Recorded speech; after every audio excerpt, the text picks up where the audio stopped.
तो हम लोग क्या देखने जा रहे हैं, सिस्टम ऑफ लीनियर इक्वेशन। ये बहुत ही इंपॉर्टेंट है, ठीक है, सिस्टम ऑफ लीनियर इक्वेशन, और आसान भी है। देखो मान लिया ए हमारे पास क्या दिया गया है, A B a M cross N क्या है, मैट्रिक्स है, मतलब कि एम क्रॉस एन ऑर्डर की कोई एक मैट्रिक्स है। हम मन करे तो ऐसे लिख दो, ए आई जे टाइप का लिख दो, M cross N and I, A I J मान लो किसी फील्ड से है, मेनली वह फील्ड हम हमेशा आर लेकर चलते हैं, ठीक है, लेकिन मान लो वह क्या है, किसी फील्ड एफ से है, कोई दिक्कत इसमें? चलो जी, तो अब हम क्या करने जा रहे हैं, लेट कैपिटल एक्स क्या है, x1 x2 dot dot dot xn, इसका मैं ट्रांसपोज लिख रहा हूं।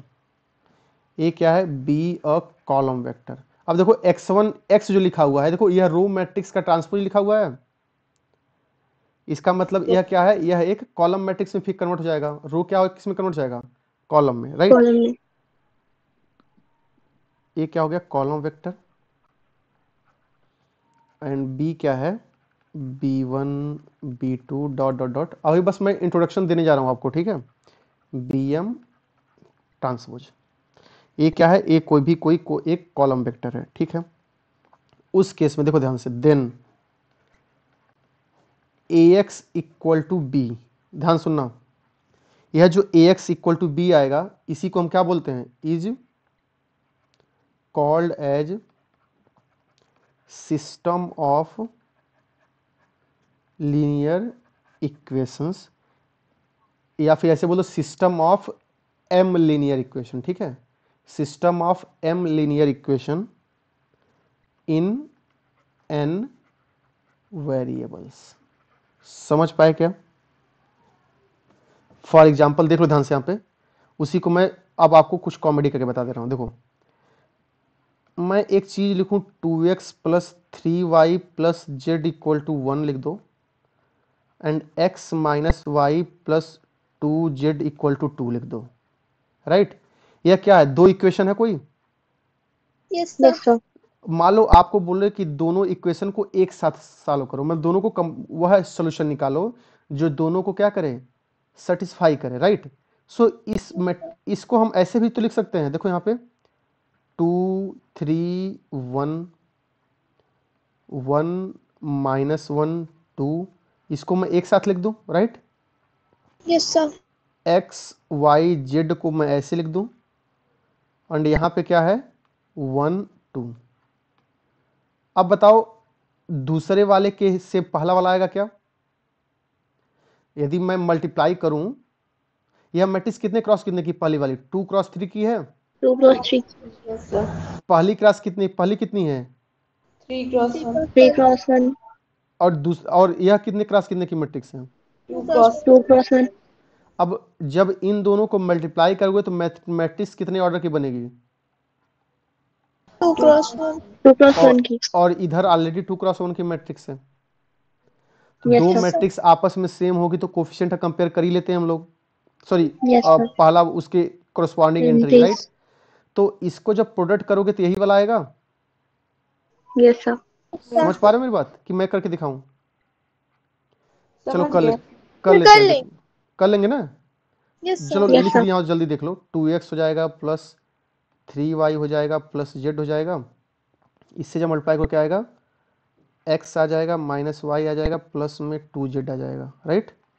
यह किसके इक्वल हो जाएगा, 1 2 इधर है ये। 1 2। अब यह दोनों जो मैट्रिक्स आपस में सेम है, ठीक है, तो पहला वाला पहले के सेम होगा, इक्वल होगा, दूसरे वाला दूसरे के इक्वल होगा, so it Yes, means sir. क्या देगा, यह यही वाली तो मैट्रिक्स देगा।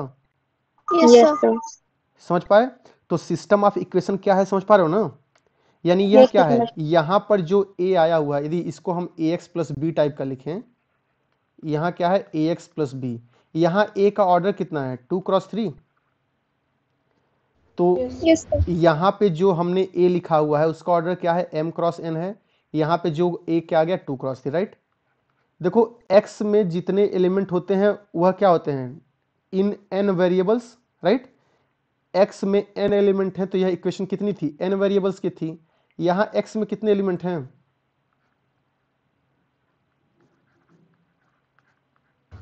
3 एलिमेंट्स है। 3 एलिमेंट है, तो यह 3 वेरिएबल का हो गया। Yes sir. और यहाँ बी क्या होगा, 1 2 का ट्रांसपोज। समझ पा रहे हैं मेरी बात? Yes sir. सो ऊपर जो मैंने इन थ्योरी बताया है, नीचे एग्जाम्पल से समझ गए आप? Yes sir. सही जा Yes, रहा sir. है? सही हो गया ना? Yes yes sir. सर। ठीक है जी। सो इसका स्क्रीनशॉट लो, फिर हम आगे बढ़ते हैं।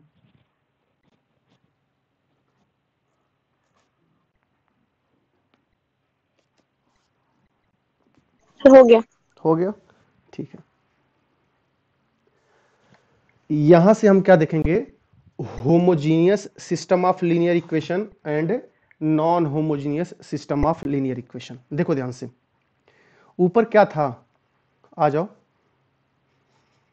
ऊपर हमारे पास क्या था, ax इक्वल टू बी था ना? क्यों यस सर। भाई? जो यह ax इक्वल टू बी था, यही आपका क्या है, सिस्टम ऑफ लीनियर इक्वेशन। ठीक है, तो ऊपर जो मैं यहाँ एग्जांपल फिर से देख लो, कहाँ गया, यहाँ पे देखो जो राइट हैंड साइड है, जो b है, वो कैसा है, नॉन जीरो। यदि इसी स्लाइड पे दोबारा मैं आ जाऊं, ठीक है, ये कैसा है, देखो यहाँ पे जो राइट हैंड साइड में जो b है, वो कैसा है, non zero. Yes sir. Yes, sir. अब किसी दूसरे एग्जाम्पल में, यहां मैं ऐसे साइड कर दे रहा हूं, ठीक है, किसी दूसरे एग्जाम्पल में देखो, यदि मैं छोटा सा एग्जाम्पल लिखूं, यहां देखो राइट हैंड साइड वाला जीरो भी हो सकता है ना? Yes sir. सो यहां पे a क्या होगा, 1 1 1 -1 होगा।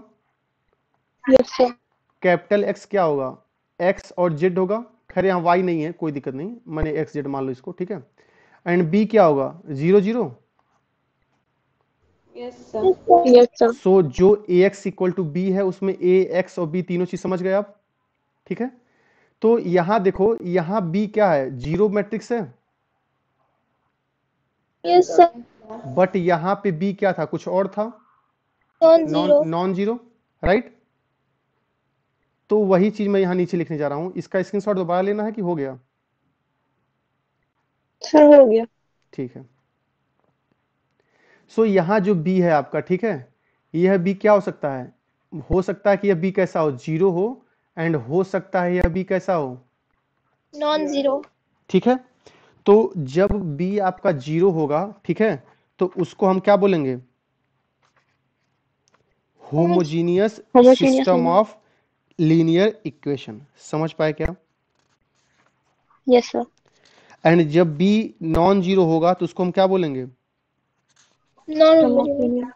Non homogeneous system of linear equation. वही मैं यहां लिख रहा हूं, जब b आपका जीरो होगा तो कैसा होगा,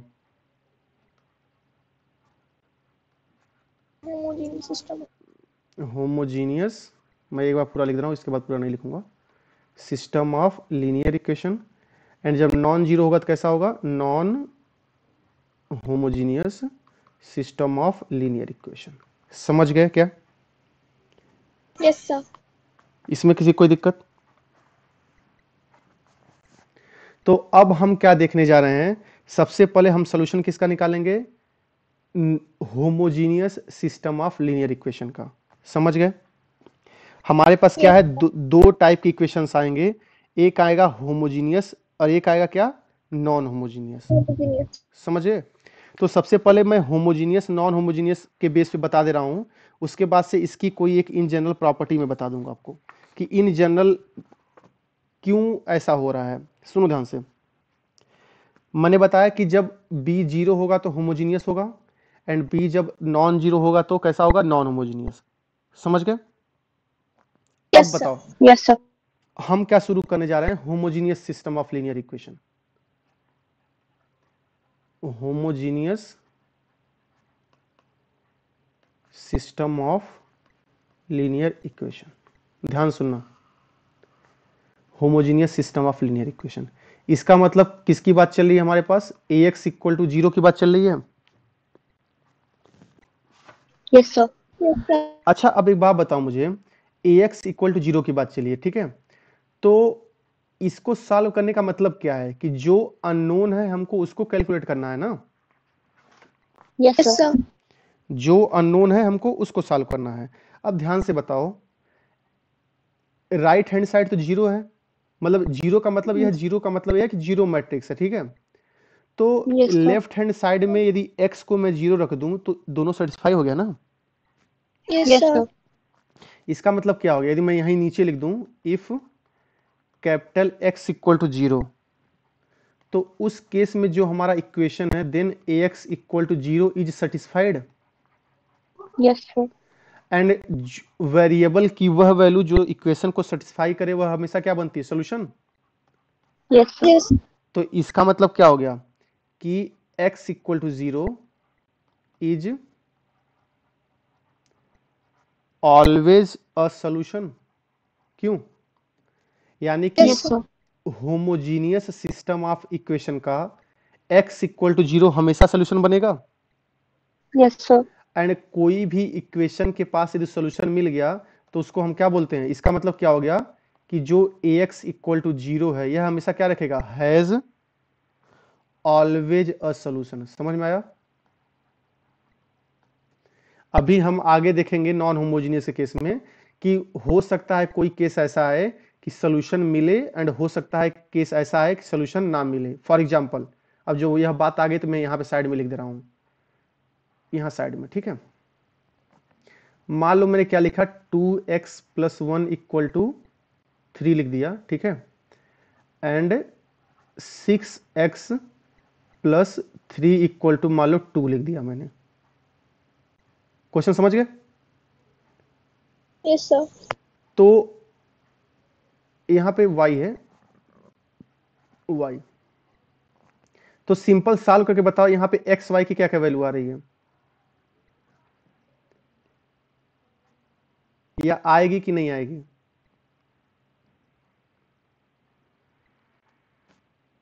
तो ये दोनों किसकी दुकान है? क्या चीज?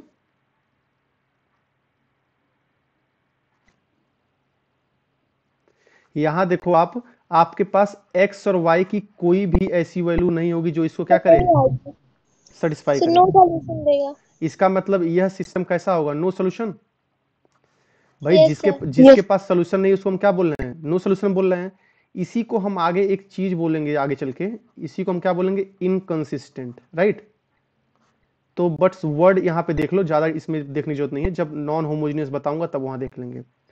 तो देख लिए कि हो सकता है कि जो आपका सिस्टम ऑफ इक्वेशन हो उसके पास कैसा हो, सॉल्यूशन ना हो, ठीक है। बट यदि सिस्टम ऑफ इक्वेशन यदि होमोजीनियस होगा तो उसके पास हमेशा कैसा होगा, Solution. तो Solution. आगे आगे चल के एक लाइन में इसमें क्या लिख रहा हूं, 10, यहां पे we can not discuss, we can not discuss, not लिखो, we can not discuss about no solution. समझ पाए मेरी बात? क्योंकि इसके पास हमेशा सॉल्यूशन मिल रहा है ना। Yes, बोलो। yes, sir. चलो जी, तो सबसे पहले इसका स्क्रीनशॉट लो फिर हम आगे बढ़े, या फिर यहीं पे मैं आगे क्या लिख दूं, या यहीं पे साइड में लिख दूं। इसका मतलब क्या होगा, दिस इंप्लाइज दैट जो होमोजीनियस सिस्टम है, यानी कि homogeneous system of linear equation is always consistent, लिख दूं क्या मैं? Yes, sir. ऊपर देखो क्या लिखा हुआ है, इनकंसिस्टेंट ना। Inconsistent. इनकंसिस्टेंट मतलब जिसके पास सोल्यूशन नहीं है, एंड कंसिस्टेंट मतलब क्या हो गया, जिसके पास सोल्यूशन इसके है। पास solution है. समझ में आया क्या? Yes, sir. चलो Yes, जी, sir. ठीक है, तो इसका स्क्रीनशॉट लो फिर हम आगे देखते हैं।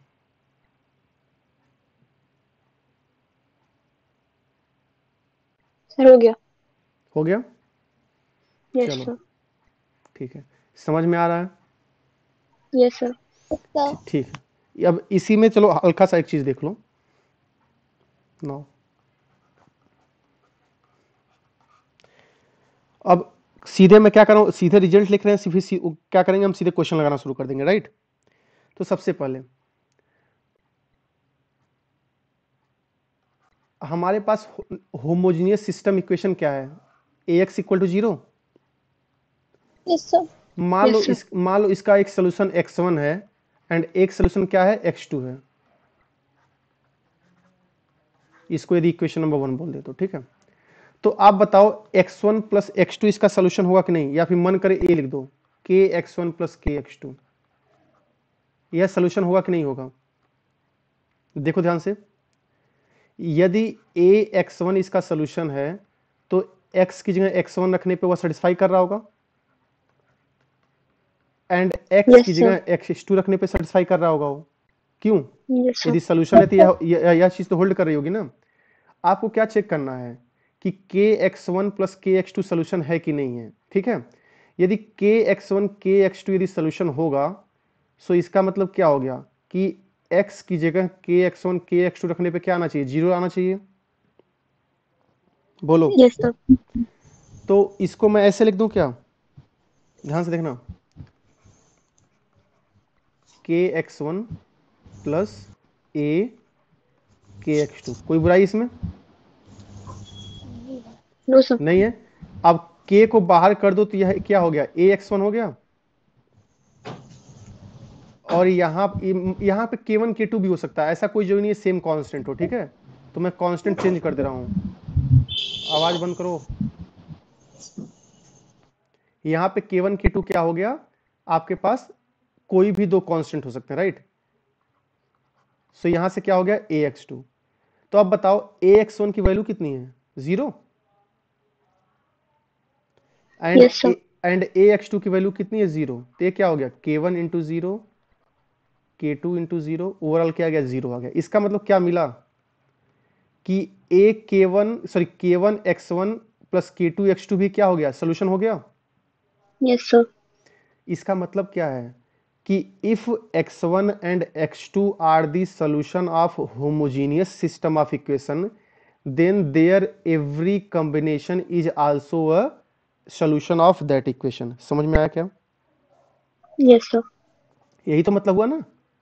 Yes, sir. या फिर मन के यहां लिख दो, दिस इंप्लाइज दैट क्या हुआ कि k1 x1 plus k2 x2 ये भी क्या हो गया, इज आल्सो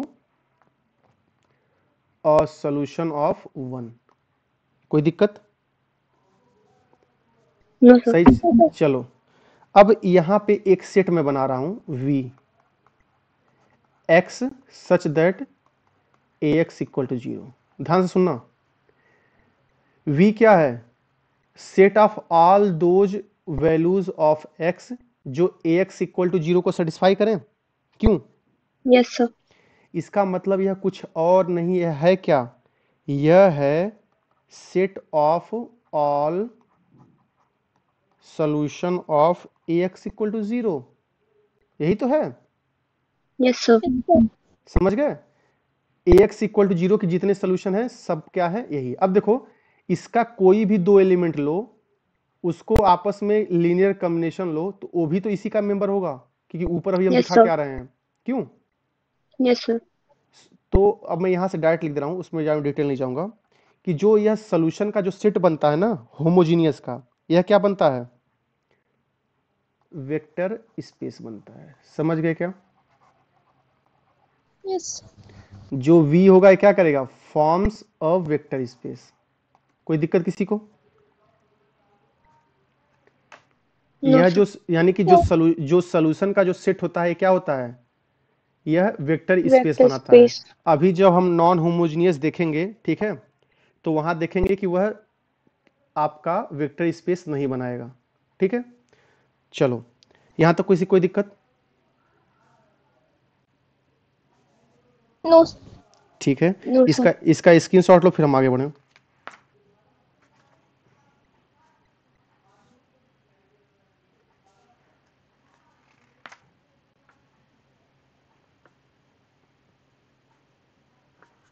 Sir, हो गया. हो गया, चलो जी। अब हम क्या करने जा रहे हैं, होमोजीनियस सिस्टम का क्या करने जा रहे हैं, सॉल्यूशन निकालने जा रहे हैं। तो निकालें। Yes, sir. Yes, sir. चलो जी, उससे पहले कुछ इसके रिजल्ट्स मैं बता देता हूँ। रिजल्ट्स क्या उसी में है सॉल्यूशन का ही, ठीक है। अब ध्यान से सुनो मेरी बात। हमारे पास सिस्टम ऑफ इक्वेशन क्या है, ax इक्वल टू 0, यही तो दिया हुआ है ना। Yes, sir. Yes, sir. मान लिया एक कितने ऑर्डर का है, m क्रॉस n ऑर्डर का है, ठीक है।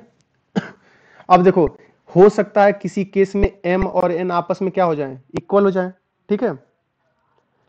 तो जब इक्वल हो जाएंगे तो वहां पे इक्वल वाली बात करेंगे। इनफैक्ट पहले इक्वल वाली बात कर लेते हैं,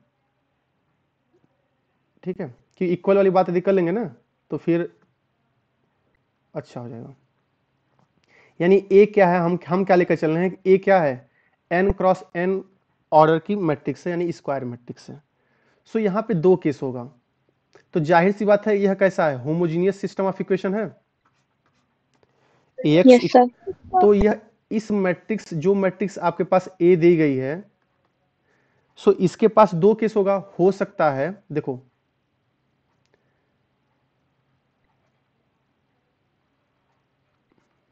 ठीक है, अब फर्स्ट केस फर्स्ट केस ले लो। हो सकता है कि यह जो मैट्रिक्स है इसका रैंक किसके इक्वल हो, इसके ऑर्डर के इक्वल। क्यों? Yes sir. इसका मतलब कि उसका डिटरमिनेंट कैसा होगा, नॉन जीरो। नॉन जीरो होगा। समझ गए? तो उस केस में मैं यहां बता दे रहा हूं, दिस इंप्लाइज दैट जब भी जो है, देखो, जब भी आपके पास स्क्वायर मैट्रिक्स दी रहेगी और उसका डिटरमिनेंट कैसा हो, नॉन जीरो हो। अब यहां जो जो बातें मैं बोल रहा हूं ध्यान सुनना है आपको। जब भी आपके पास स्क्वायर मैट्रिक्स हो, डिटरमिनेंट कैसा हो, नॉन जीरो, उस केस में AX equal to zero has unique solution. समझ आया मेरी बात? जब भी आपके पास स्क्वायर मैट्रिक्स का डिटरमिनेंट नॉन जीरो हो, दूसरे शब्दों में यदि उसका रैंक उसके ऑर्डर के इक्वल हो, तो उसके पास हमेशा क्या मिलेगा, यूनिक सोल्यूशन मिलेगा। यूनिक मतलब कि सॉल्यूशन। सिर्फ एक सोल्यूशन मिलेगा, दूसरा नहीं मिलेगा, राइट। और अभी ऊपर मैंने बताया है कि x इक्वल टू जीरो तो हमेशा सोल्यूशन होगा। क्यों? Yes sir. सो इसका मतलब जो यूनिक की जो बात चल रही है वह किसकी बात चल रही है, जीरो वाले की बात चल रही है, ठीक जीरो है। की। इसका मतलब AX इक्वल टू जीरो के पास क्या होगा, इसका मतलब AX equal to zero has zero solution. Yes sir. अब जीरो सोल्यूशन को हम कभी कभी क्या बोलते हैं, ट्रिवियल सोल्यूशन। भाई x इक्वल टू जीरो तो हमेशा सेटिस्फाई कर रहा है ना, यस सर। इसलिए उसको हम क्या बोलते हैं, ट्रिवियल सोल्यूशन। समझ गए? तो trivial solution, zero solution, unique solution, कहीं कहीं इसको हम नल सोल्यूशन भी बोलते हैं। क्लियर? यानी कि यस सर। जब भी आपके पास क्या हो, अभी मैं यहाँ पे m क्रॉस n भी बताऊंगा। तो m क्रॉस n एक्चुअली इसका सेम फोटोकॉपी होगा, बट मैं सोचा हल्का सा अलग करके बता दूं, ठीक है। इसमें कोई दिक्कत किसी को? No sir. ठीक है। एंड इसका मतलब सोल्यूशन क्या होगा, इसका x equal to zero is only solution. समझ पाए मेरी बात? भाई जब जीरो सोल्यूशन है इसका मतलब x इक्वल टू जीरो, उसका क्या होगा, सिर्फ और सिर्फ वही एक सोल्यूशन होगा, राइट। यहां तक कोई दिक्कत? No sir. ठीक है। अब हो सकता है कि उस मैट्रिक्स का रैंक क्या हो, आवाज बंद करो, हो सकता है उस मैट्रिक्स का रैंक कितना हो, लेस देन n। समझ पाए मेरी बात? भाई मैट्रिक्स का यस रैंक सर। पहले केस में क्या लिया है कि n के इक्वल हो, सेकेंड केस में क्या लेकर चल रहे हैं, मान लो मैट्रिक्स का रैंक कितना है, लेस देन n है, ठीक है। तो उस केस में क्या हो गया, यदि स्क्वायर मैट्रिक्स का रैंक लेस देन n है, तो जाहिर सी बात है उसका डिटरमिनेंट कैसा होगा, जीरो। Yes sir. तो यहां मैं एक चीज क्या लिख रहा हूं, उस केस में जो है लिख दो AX equal to zero has infinite solution. Infinite solution, या फिर इसी को बोल दो, इसका मतलब उसके पास क्या रखेगा, वह नॉन ट्रिवियल सोल्यूशन भी होगा उसमें। क्यों? भाई यस सर। जब उसके पास इनफाइनाइट सोल्यूशन है तो एक जीरो को छोड़ के बाकी सब नॉन जीरो होंगे ना। Yes sir. या फिर मन कर लिख दो यहाँ पे क्या, हैज नॉन जीरो सोल्यूशन। समझ पाए मेरी बात? इसमें किसी कोई यस दिक्कत नहीं सर। है। अब यहां मैं कुछ चीजें बोल रहा हूं, दो हो सकता है उसके पास ढेर सारे सोल्यूशन हो, ठीक है। तो उसमें से कुछ लीनियरली इंडिपेंडेंट होंगे, कुछ क्या होंगे, लीनियरली डिपेंडेंट होंगे। क्यों? तो यहीं पे मैं एक केस क्या ले रहा हूं, इफ मान लो रैंक ऑफ ए कितना है, आर है, राइट। भाई रैंक क्या है उसकी, मान लो आर लिया है जो किस क्या है उसी के इक्वल है, या सॉरी यानी कि रैंक आर है जो लेस देन है किससे, ऑर्डर ऑफ स्क्वायर मैट्रिक्स से। तो ऊपर जो बात हमने बोली है वही तो दोबारा मैं लिख रहा हूं ना, क्यों? Yes sir. किसी भी मैट्रिक्स का, किसी भी स्क्वायर मैट्रिक्स का रैंक उसके ऑर्डर से छोटा है तो इसका जाहिर इसका सीधा सीधा मतलब क्या है, उसका डिटरमिनेंट 0 होगा। ऊपर जो लिखा है वही चीज तो दोबारा लिख रहा हूं मैं, क्यों? यस यस और सर। इसका मतलब उसके पास इनफाइनाइट सोल्यूशन होगा। जो चीज ऊपर लिखा फिर वही लिख रहा हूं मैं दोबारा, ठीक है। बट यहां मैं कुछ लिखने जा रहा हूं, जितने सोल्यूशन होंगे उसमें से अब हम किसकी बात करने जा रहे हैं, number of linearly independent solution की। समझ में आया मेरी बात? यानी कि हम किसकी बात कर रहे हैं, उन सभी सोल्यूशन में कितने सोल्यूशन ऐसे होंगे जो कैसे होंगे, लीनियरली इंडिपेंडेंट। तो वो कितने होंगे, n minus r, where r क्या है, where r is rank of that rank of A. Matrix. समझ गए? Yes sir. तो जब भी आपके पास स्क्वायर मैट्रिक्स दिया रहेगा, ठीक है, और उसका रैंक यदि मान लो आर है, तो उसके पास number of linearly independent solution कितने होंगे, आर हो जाएंगे। समझ गए? n minus R. अब मान लो रैंक कितनी हो गई, n के इक्वल हो गई, तो number of linearly independent solution कितने हो जाएंगे, n minus n, yes sir. यानी कि 0। इसका यस मतलब sir. Number of linearly independent solution कितने होंगे, 0 होंगे। और जाहिर सी बात है जब रैंक n के इक्वल हो गया तो 0 is only solution, and 0 linearly yes sir. Independent होता नहीं है, क्योंकि आपको मैंने बता के आ रहा हूं पीछे कि any set containing a 0 element is always linearly dependent. क्यों? यस सर, बता रहा आपने। समझ गए आप लोग मेरी बात?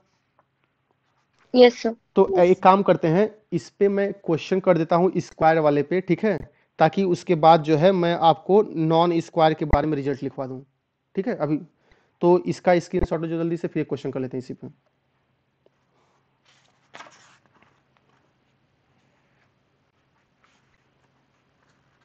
सर हो गया। हो गया, ठीक है। अब देखो आप, हमको किसको सॉल्व करना है, ax इक्वल टू 0 को ना, क्यों? Yes sir. तो जब भी हम ax इक्वल टू 0 को सॉल्व करेंगे, समझ गए, मतलब सिस्टम ऑफ इक्वेशन को जब भी सॉल्व करेंगे आइदर होमोजीनियस और नॉन होमोजीनियस, तो मैं यहाँ पर सॉल्व करने से पहले यहाँ मैं लिख दे रहा हूँ कुछ वर्किंग प्रोसीजर। वर्किंग प्रोसीजर सबके लिए सेम होगा, चाहे नॉन होमोजीनियस हो, चाहे होमोजीनियस हो, या फिर चाहे स्क्वायर हो चाहे नॉन स्क्वायर हो। समझ गए? कैसे करेंगे, याद करो हमने आपको इक्लॉम फॉर्म बताया था, राइट। Yes sir. तो जो मैट्रिक्स दी गई रहेगी, reduce matrix A into its echelon form, into its echelon form. और यह कैसे करना है ये हमने आपको बताया हुआ है, राइट।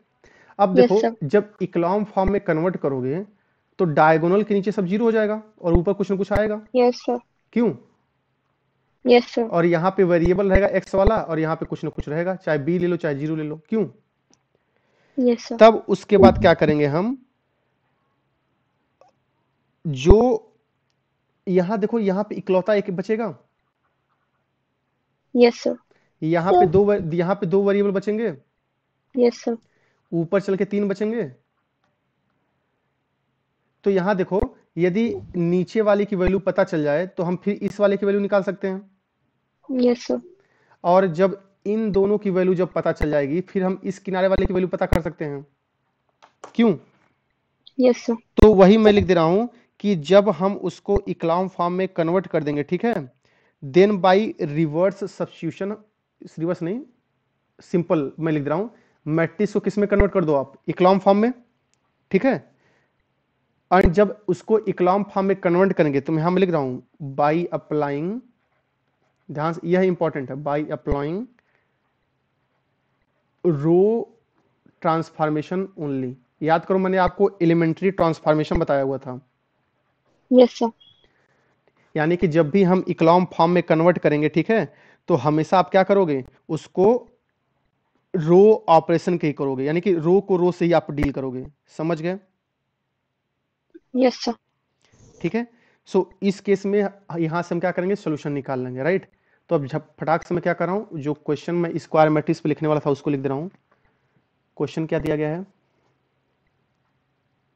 दिस सिस्टम, क्वेश्चन आपके एग्जाम में ढेर सारे आए हुए हैं इस तरह के, द सिस्टम, समझ में आ रहा है ना?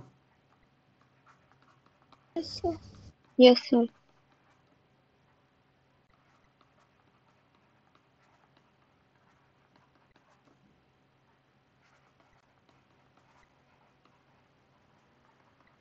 आपके पास क्या दिया गया है, कोई एक सिस्टम ऑफ इक्वेशन दिया गया है। अब यहाँ क्या बोला गया है, has infinite solution, then alpha is first value 7, second 7/5, third option क्या है 6/7, फोर्थ ऑप्शन क्या है 5। क्वेश्चन समझो क्या लिखा गया आपके पास। क्वेश्चन क्या दिया गया है कि आपके पास क्या दिया है, एक सिस्टम ऑफ इक्वेशन दिया हुआ है और संयोग से स्क्वायर मैट्रिक्स ही, यानी कि जो हमने ऊपर बताया है उसी के बारे में दी गई है, ठीक है। इनफाइनाइट सोल्यूशन कब रखेगा, ठीक है, यानी कि आपसे क्या बोल रहा है कि यह जो सिस्टम ऑफ इक्वेशन है अपने पास क्या रख रहा है, इनफाइनाइट सोल्यूशन रख रहा है, तो उस Yes, केस sir. में अल्फा की वैल्यू बताओ, यही तो पूछ रहा ना आपसे। Yes, sir. अब ध्यान से बताओ आप मेरी बात, स्क्वायर मैट्रिक्स है, Yes, sir. पहले मैट्रिक्स लिख दो। यह जो मैट्रिक्स है आपके पास ए, क्या लिखी हुई है 1 1 1 3 3, 6, 1. 6 1 Alpha अल्फा 2, 1. 2 1, यही तो लिखा हुआ है। Yes, sir. चलो जी, 3x3 ऑर्डर की, यानी यह एक स्क्वायर मैट्रिक्स है ऑफ ऑर्डर 3x3, बोलो। Yes, sir. ठीक है, अब ध्यान से बताओ आप मेरी बात मुझे कि जब यह स्क्वायर मैट्रिक्स है 3x3 ऑर्डर की, होमोजेनियस का केस है, सो इसके पास इनफाइनाइट सोल्यूशन कब होगा, जब इस मैट्रिक्स का Determinant 0. जब इस मैट्रिक्स का रैंक क्या हो, लेस देन हो किससे, 3 से, 3 से. यानी कि इसके पास क्या होगा, हैज इनफाइनाइट सोल्यूशन कब, जब या तो डिटरमिनेंट ऑफ ए 0 बोल दो, या और अच्छे से बोलना हो तो क्या बोल दो कि रैंक ऑफ ए क्या होना चाहिए, लेस देन क्या होना चाहिए, 3 होना चाहिए। 3. बात तो सेम ही है, क्यों? Yes, तो sir. यानी हमको इस मैट्रिक्स का डिटरमिनेंट क्या करना है, 0 करना है। Yes, sir. तो इसका डिटरमिनेंट 0 करो, यानी कि डिटरमिनेंट ऑफ ए क्या आएगा 1 1 1 3 6 1 अल्फा 2 1। अब देखो जब भी मैट्रिक्स का हम डिटरमिनेंट निकालते हैं, राइट, इसको किसके इक्वल करना है, 0 के इक्वल करना है। तो जब मैट्रिक्स का हम डिटरमिनेंट निकालते हैं तो उसमें आपस में कुछ भी जोड़ घटाना करो, डिटरमिनेंट पे फर्क तो पड़ता नहीं है, क्यों? Yes, sir. सो इसमें क्या करो आप, पहले डिटरमिनेंट देखो, आपके एग्जाम में भी डिटरमिनेंट पे क्वेश्चन आए हुए हैं, मैंने आपको बताया भी था, जब भी आपसे डिटरमिनेंट पूछे किसी भी मैट्रिक्स का, तो आप कोशिश करो उसमें ज्यादा से ज्यादा क्या है, 0 आए, ठीक है। तो इसमें फर्स्ट कॉलम से जो है सेकंड कॉलम से फर्स्ट कॉलम यदि सबट्रैक्ट करोगे तो पहला वो 0 आ गया। हम क्या कर रहे हैं, Yes, sir. सेकंड वाले कॉलम से फर्स्ट वाला कॉलम सबट्रैक्ट कर रहे हैं, तो 1 - 1 0, 6 - 3 क्या होगा 3 3, हो जाएगा. 2 - अल्फा क्या हो जाएगा 2 - अल्फा, राइट। Yes, अब sir. Third column minus first column करोगे तो 0 हो जाएगा, a - 2 हो जाएगा, a1 - अल्फा, यही तो आएगा, बोलो। Yes, sir.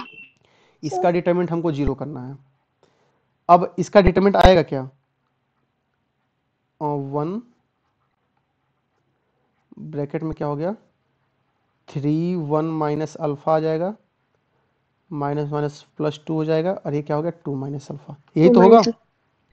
Yes, sir. यहां से क्या आ गया आपके पास 3 - 3 अल्फा प्लस 4 - 2 अल्फा = 0। इसमें कोई दिक्कत, सब आसानी से कैलकुलेशन बस No. हो रहा है, ठीक है। यानी यह क्या हो गया, माइनस में 5 alpha is equal to minus में 7, यानी अल्फा की वैल्यू कितनी आ गई, 7/5। यानी कि जब अल्फा की वैल्यू 7/5 होगी तो उस केस में इसका डिटरमिनेंट 0 होगा, यानी कि उस केस में इसके पास क्या रहेगा, इनफाइनाइट सोल्यूशन। सो इसका आंसर कितना आ गया, 7/5। क्वेश्चन समझ गए क्या लिखा हुआ है। Yes sir. अब सपोज करो इसी क्वेश्चन को हल्का सा चेंज कर देता, अब पूछता कि इसके पास इनफाइनाइट सोल्यूशन, सॉरी इसके पास यूनिक सोल्यूशन कब होगा, समझ गए क्या पूछता। Yes sir. मान लो आपसे यूनिक सोल्यूशन की बात करता, या जीरो सोल्यूशन की बात करता, या फिर ट्रिवियल सोल्यूशन की बात करता, तो उस केस में इसका डिटरमिनेंट क्या होना चाहिए, non zero. Yes sir exactly. Determinant non zero का होने का मतलब, और डिटरमिनेंट जीरो कब हो रहा है, जब अल्फा की वैल्यू क्या आ रही है, 7/5। तो जब जब जब अल्फा की वैल्यू 7/5 नहीं होगी तब तब डिटरमिनेंट कैसा होगा, नॉन जीरो। नॉन जीरो होगा। तो यदि यही यूनिक सोल्यूशन, ट्रिवियल सोल्यूशन या जीरो सोल्यूशन पूछता तो अल्फा की वैल्यू 7/5 को छोड़ के बाकी सारी होती, समझ गए।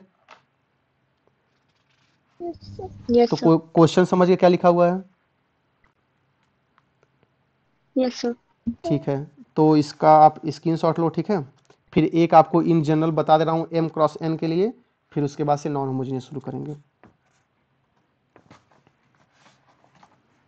हो गया, यस सर हो गया। ठीक है जी।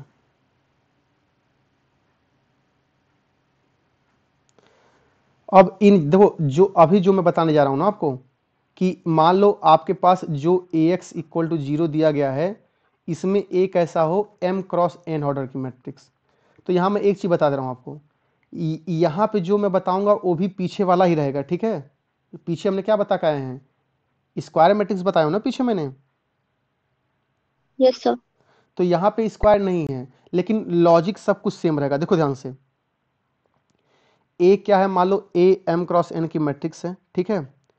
एंड मान लिया कि इस मैट्रिक्स का रैंक कितना है, r, समझ गए। तो यदि मैट्रिक्स का रैंक r है तो हो सकता है यह r के n के इक्वल हो, एंड हो सकता है कि यह r n से छोटा हो, राइट। Yes sir. और लिख दो यहाँ पे। तो यहाँ n का मतलब क्या है, नंबर ऑफ कॉलम।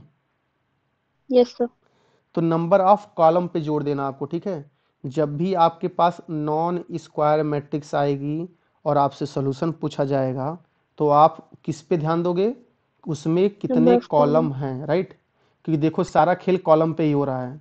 इससे पहले मैट्रिक्स स्क्वायर थी तो हमने रो कॉलम के बारे में बात नहीं किया था आपसे, ठीक है।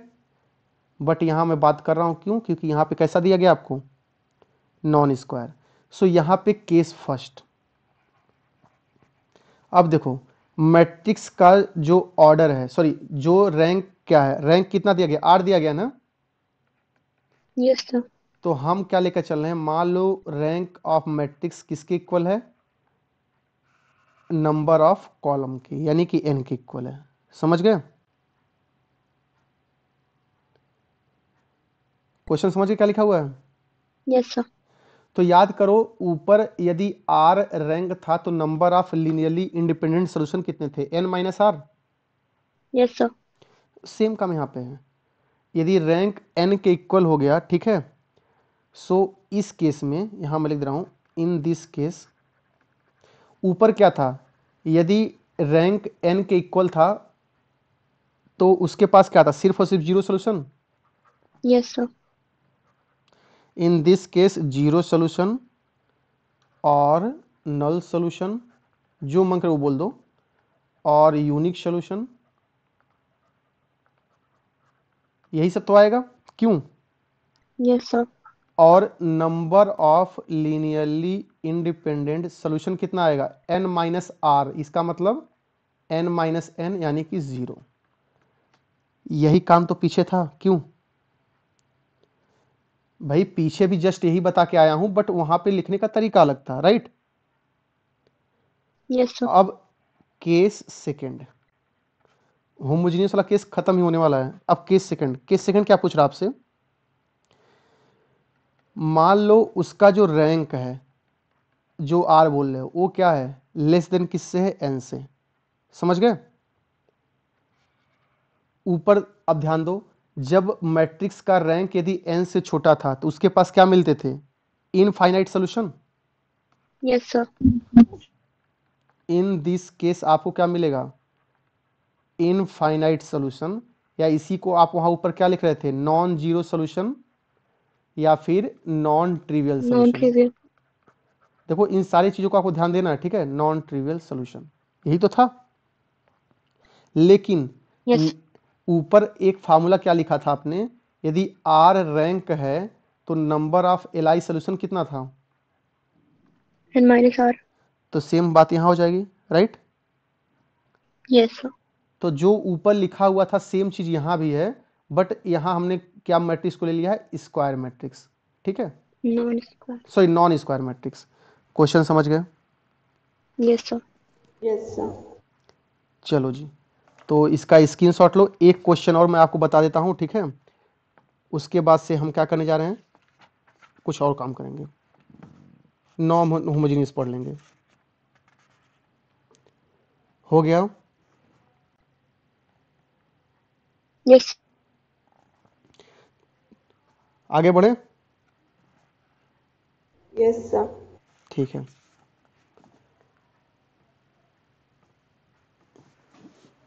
चलो क्वेश्चन देख लो जल्दी से। आपके पास क्या दिया गया, सिस्टम ऑफ इक्वेशन क्या दिया गया है, x plus 2y plus 3z equal to lambda x दिया गया है, 3x plus y plus 2z equal to lambda y दिया गया है, और 2x plus 3y plus z equal to क्या दिया गया है, लेमडा z दिया हुआ है। अब आपसे क्या बोल रहा है, for what lambda belongs to R, it has non-zero solution, non-zero solution। अब आप बताओ यह सिस्टम ऑफ इक्वेशन होमोजीनियस है कि नॉन होमोजीनियस है, सोच के बताना।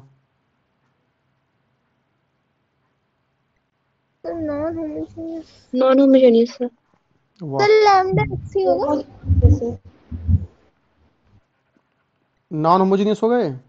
Homogeneous है sir. अरे भैया कॉमन करोगे ना उधर ले जाके, अलग अलग लिख दिया तो नॉन होमोजीनियस हो गया, वहां पे कुछ भी कर रहे हो।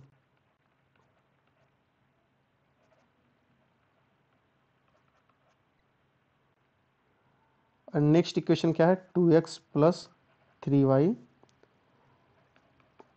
समझ गए ना मैं क्या किया हूं, Yes, sir. Yes, sir. Non homogeneous में कांस्टेंट होता है, ठीक है, x नहीं होता वहां पे। तो यहां पे a क्या है, a लिखो पहले सीधे, a क्या लिखा हुआ है, 1 minus lambda 2 3 3 1 minus lambda 2 2 3 1 minus lambda. यही आपके पास मैट्रिक्स है। आपसे क्या पूछा गया है कि किस रियल वैल्यू के लिए, मतलब लेमडा की किस रियल वैल्यू के लिए इसके पास क्या मिलेगा। Non-zero solution. अब बताओ इसके पास नॉन जीरो सोल्यूशन कब मिलेगा, जब इसका डिटर्मिनेंट जीरो Determinant जब zero इसका होगा. डिटरमिनेंट जीरो होगा, ठीक है। तो मिला जुला के हमको क्या करना है, इसका डिटरमिनेंट ही तो जीरो करना है, क्यों। Yes, sir. अब देखो वैसे यदि इसका डिटरमिनेंट जीरो करोगे तो बहुत दूर चले जाओगे आप, कैलकुलेशन बहुत ज्यादा हो जाएगी ना इसमें। Yes, sir. तो अच्छा एक बात बताओ, फर्स्ट कॉलम के पूरे एलिमेंट को यदि जोड़ दोगे तो यहाँ क्या हो गया, 6 माइनस लेमडा हो जाएगा। Yes, sir. यानी कि first and second, sorry second and third row को क्या करो, फर्स्ट में ऐड कर दो, ठीक है। यहीं मैं लिख दे रहा हूं, add second and third row, किसमें, फर्स्ट में, राइट। तो क्या हो जाएगा ए की value 6 minus lambda Yes, sir. Yes, sir. यहाँ भी 6 माइनस लेमडा हो जाएगा, यहाँ भी 6 माइनस लेमडा, यही तो होगा। Yes, sir. और यहाँ क्या हो गया 3 1 माइनस लेमडा 2 2 3 1 माइनस लेमडा, यही तो होगा। बोलो Yes, sir. ठीक है, इसमें कोई दिक्कत? सॉरी, हम डिटरमिनेंट की बात कर रहे हैं ना, हम डिटरमिनेंट चल रहा है, Yes, ठीक है, sir. ये डिटरमिनेंट चल रहा है सब, ठीक है। तो डिटरमिनेंट में यदि किसी भी एक रो या कॉलम में एंट्री यदि कॉमन होती है तो उसको हम बाहर करते हैं। Yes, sir. तो ये क्या हो गया Yes, sir. 1 3 2 हो गया, ये क्या हो गया 1 1 माइनस लेमडा 3 हो गया, ये क्या हो गया 1 2 एंड 1 माइनस लेमडा हो गया, यही तो होगा। यह किसके इक्वल है? 0 के। कोई दिक्कत इसमें? No, sir. अब क्या करो, ज्यादा से ज्यादा जीरो बनाने की कोशिश करो, ठीक है। तो C2 माइनस C1 करोगे तो यहाँ पहला जीरो हो जाएगा, एंड C3 माइनस 0 करोगे तो यहाँ जीरो हो गया। यानी कि यहाँ से क्या आ गया, क्या कर रहा हूं मैं, C2 माइनस C1 करो एंड C3 माइनस C1 करो, तो यह किसके इक्वल आएगा 6 माइनस लेमडा, ऊपर क्या हो गया 1 0 0 3 2 तो ऐसे सेम रहेगा, माइनस 3 करोगे क्या हो गया, सब्ट्रैक्ट कर रहे हैं ना इसमें से, Minus minus lambda minus 2 Yes, sir. और 3 माइनस 2 1 हो जाएगा, यह हो 1, गया माइनस 1 हो गया, ये कितना हो गया minus lambda -2 minus minus 1, lambda. यही तो आएगा। यहाँ से क्या आ गया 6 माइनस लेमडा, ऐसे रहने दो, और यहाँ ब्रैकेट में क्या आ गया 1 है, तो माइनस माइनस यानी ये क्या हो गया लेमडा प्लस 2 एक हो गया, लेमडा प्लस 1 दूसरा हो गया, प्लस में 1 हो Plus गया, 1. यही तो होगा। Yes, sir. इसी को एक्सपेंड कर दो तो 6 माइनस लेमडा यह हो गया, यह क्या हो गया लेमडा स्क्वायर 2 लेमडा और लेमडा, यानी कि क्या होगा 3 3 लेमडा lambda 3 लेमडा plus और 3. 2 यहाँ हो गया और एक 1 यहाँ आएगा, ये हो गया 3 इक्वल टू 0, यही तो होगा। Yes, sir. ठीक है, अब दोनों फैक्टर क्या करना, जीरो करना ना हमको Yes, sir. लेमडा की वैल्यू के लिए, तो लेमडा की एक वैल्यू क्या आ गई 0, सही 6, 6.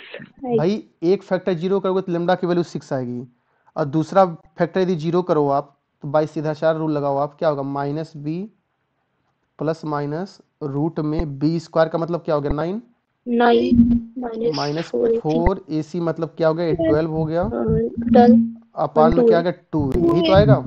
अब देखो Yes, यहाँ स्क्वायर रूट में क्या आ गया नेगेटिव क्वांटिटी, Yes, sir. इसका मतलब जो यह जो वैल्यू देगी आपको पास, मैं ब्रैकेट बंद कर दे रहा हूँ यहाँ पे, यह जो होगा यह क्या होगा कॉम्प्लेक्स वैल्यू होगी। Yes, sir. आपसे क्या पूछा गया है, Real value. तो लेमडा की किस रियल वैल्यू के लिए इसके पास नॉन जीरो सोल्यूशन मिल रहा है। 6. क्वेश्चन समझ गए आप लोग? Yes, sir. फिर से रिपीट कर दे रहा हूँ, देख लो आपके पास एक सिस्टम ऑफ इक्वेशन दिया गया है, पूछ रहा है कि लेमडा की किस रियल वैल्यू के लिए इसके पास क्या होगा नॉन जीरो सोल्यूशन। अब चूंकि यह एक होमोजीनियस सिस्टम ऑफ इक्वेशन है तो इसके पास नॉन जीरो सोल्यूशन कब होगा, जब इसका डिटरमिनेंट कैसा हो 0 हो, क्योंकि स्क्वायर मैट्रिक्स दी गई है। इसका डिटरमिनेंट जब हमने 0 किया तो क्या मिला कि लेमडा की वैल्यू 6 आ गई और बाकी दो क्या आ रहा है कॉम्प्लेक्स रूट आ रहा है, right. So lambda Yes, equal to 6 इकलौती रियल वैल्यू है, सो लेमडा इक्वल टू 6 के लिए क्या होगा इसके पास नॉन जीरो सोल्यूशन होगा। समझ में आया क्या? Yes, sir. तो यह आपके पास हो गया homogeneous system of linear equation की प्रॉपर्टीज एंड सॉल्यूशन वगैरह, राइट।